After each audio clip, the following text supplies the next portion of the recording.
Canada. Isang mapagpalang araw po sa inyo lahat mga kaagapay. Maligayang pagbabalik po sa aking munting channel, Kaagapay Mark. Yan, bali ngayong hapon, pupunta natin si Tatay Leonard. Ayan o. Dadala ko buko. Saan nyo, ano pong ginawa nyo sa buko? Binenta? O yung nagkukuha sa akin. Nakamagkano po kayo? Ano pa nga, dadalhin ko yung buko sa bibigyan. Bukas pa daw po ang bayad. Nandiyan pa nga, kung dadalhin ko sa kanya, nabamaya. Kawawa man ito si tatay. Nung isang araw pa ako hinahanap. Yan, sige tayo, doon tayo sa bahay mo po. Una ka na po. Yan, shoutout nga po pala kay Sir Efren Tibay. May dala po tayo ditong ayuda para kay Tatay Leonard. Tara po mga kaagapay, samahan niyo po ko ngayong hapon. Pasado magpo 4:30 na po ng hapon. Yan, dito na kami kay Tatay Leonard. Medyo umuulan. Kaya ditong ayuda sa kanya. Yung isang araw pa daw ako nito hinahanap ni Tatay Leonard. Kasi wala na daw po siyang pagkain. Kasi pinagtanong-tanong niya ako sa labas ko saan yung bahay ko. Hindi niya ako natagpuan. Tay, magandang hapon po. Magandang hapon ko, Emang. Dyan mo ito. Ito nga, dadalhin ko sa... Noodles saka dilata po yan. Yun ang bibenta mo? Oo. Magkano po benta mo isa? Pinibili man sa akin ng 18 pesos. Ngayon pong araw, nakailang benta ka po ng nyug, ay ng buko? Di, siya pa lang yan, pigdala ko ay... Sabi, wala ba akin yung pera, di bukas na lang kaya nyo bibigyan, dalhin mo na lang buko. Ilan po yun na ipagbili niyo? Dinala ko yung 10 sa kanya.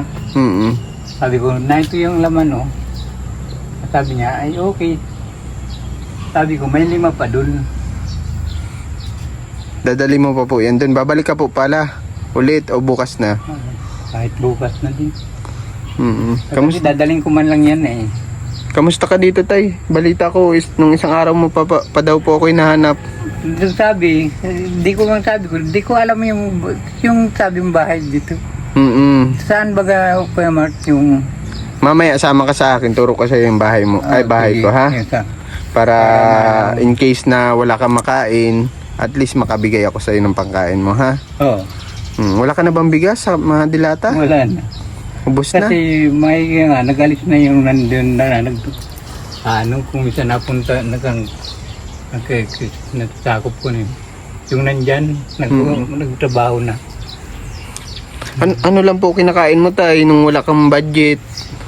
Ano nga, kung isa pag nakakabinti ako ng kung anong mga gulay-gulay dyan. Diyan sa paligid? Oo. Ano pong una mong binibili? Bibili man ako ng bigas. Isang kilo. Ano pong madalas mo ulam? Balita ko, panay tuyo daw ang binibili mo. Sa Abisa. Nabili man ako ng nakabili man. Yung may pera ko, nabili akong karni. Tapos, karni, tapos isang kilong isda. Yun. Kawawa naman to si tatay. Nakakabili man ako ng 1 kilong karni. May pang ano ka na? Yung may pera. Nung may pera ka po, nung binigyan kita. Para makatikim ka man po ng masarap-sarap na ulam.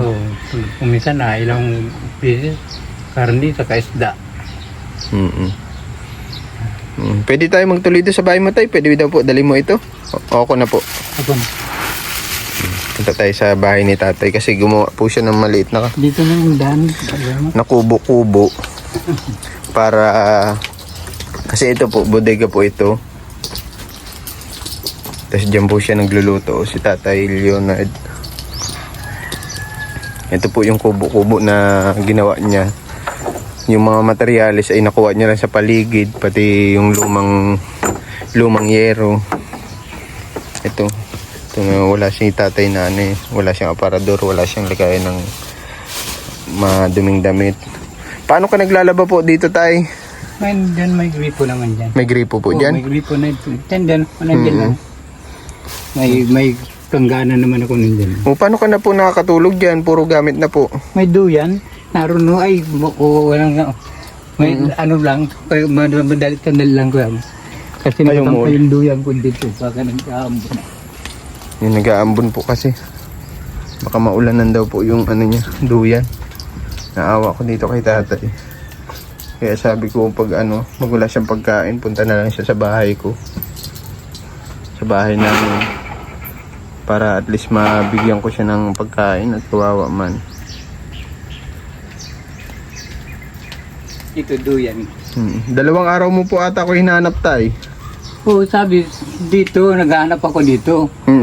Doon lang kanya sa, may paganyan, sabi ko, anong purok? Hindi man nila sinasabi sa akin kung anong purok. Kaya di ko nakukuha. Di ano pala tay, madalas ka po nalilipasan ng gutom. Hindi man. Nakabili man na nga ako ng, ito nga, nabili ko man lang yung, nabili man ako ng asukal. Yung dala ko pa. Ay, hindi Nabili pala. man ako ng bigas.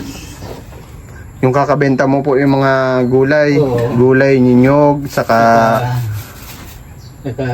Well, kabili man kung yan lang, tuyo lang. Mm-mm. Tuyo lang yan. Kada umaga tuyo po ang pagkain mo. Tuyo. Tuyo lang pang ulam-ulap.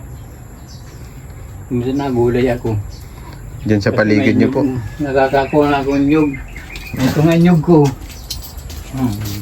Ayun, bibenta pa yun ito. Magkano po benta mo dyan tayo isa? Pang gulay-gulay ko na ito. Ah, pang gulay-gulay mo na. Dito ka po naluto ano? Oo. Ito naman ang kaldero. Ito ang lutuan kong ano. Yan, marami pong pako dyan sa paligid ni Tatay Leonard. Pwede siya mamulot. Tapos nakikita niyo po yung nyog. Ayun, Yan. nyog sa kabuko. Pag bumagsak yan, buo ng nyog. Yan. Pag nagbagsak yan, kinukuha ko. Pag marami man, binibenta ko iba. Nakabike lang po si Tatay. Kaya lang, ang kinahagas ko sa kanya, may sakit siya sa nahika. Inihika ka po tayo ano? Na ito nga ang ano ko, gamot ko. Yan, balik ko po tayo ulit, balik. Na ito nagiinom, nakabili man nga akong gamot. Ito ang gamot ko. Nahihilo kay Tatay. Ubus na po? Ubus na nga nakabili. At wala na ito, pinibili ko. Magkano daw po isa ito? Kaya pag mayroon ako niyan, pag nag-arasma lang ako, nainom ako. Magkano po yung ganyang bili nyo? Ano, 160. 160?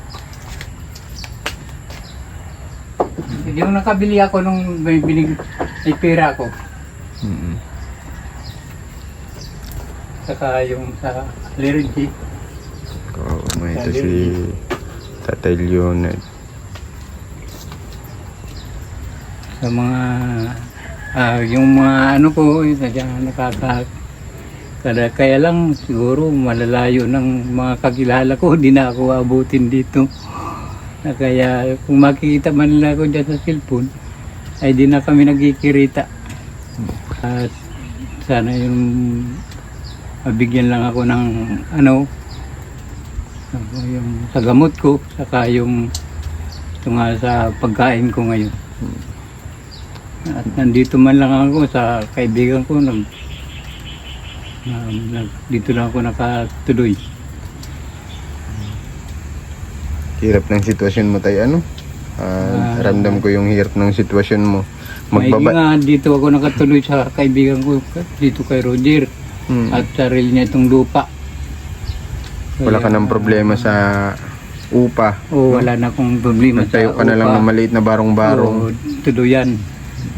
ano, Kahit ang bilang ano naman, tinutulong-tulungan ko ako nang linis-linis dito na para libre na sa ano.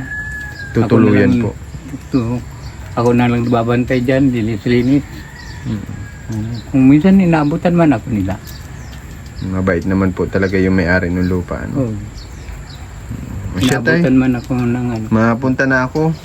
At gusto mo sabay ka po sa akin, turo ko lang sa iyo yung bahay ko. Di maigi pang piling mag-bike lang ako sunod sa... Ay, susunod lang ako. Opo. Ito. Sige tayo ha. Oo. Yun lamang mga kaagapay. Hanggang dito na lang po muna yung video natin. At syempre, lagi po tayo mag-iingat at lagi magdarasal.